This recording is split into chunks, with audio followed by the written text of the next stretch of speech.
এখন তুমি তোমার মতো থাকো, আলাদা হয়েছো, ভালো হয়েছে। তোমার মতো থেকে দেখো, তোমারও বাচ্চা কাছে যদি দেয় আল্লাহ পাক, তখনও তুমি এরকম খারাপ হয়ে যাবা। না আমি বলেছি তো আজকে যখন আমার মা বাপ কাজকর্ম করতে পারবে না তখন আমি রাখুন না দেখতে পাই, তখন আমি রাখি। ওইভাবে তো কথা না ভাই, বলছি যে তোরা মরে গেলি খবর দিতে পারবা। হ্যাঁ, আবার এইদিকে গন্ধ বেরোবে।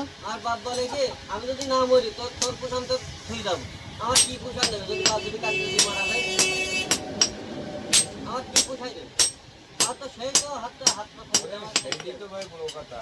ও ডাইরেক্ট বলিতেই নেই, আবার তো চিন্তা করা লাগবে না। মরে যায় সাথে সাথে ঘন্টাখানেকের মধ্যে মানে সব জানা হয়ে যাবে।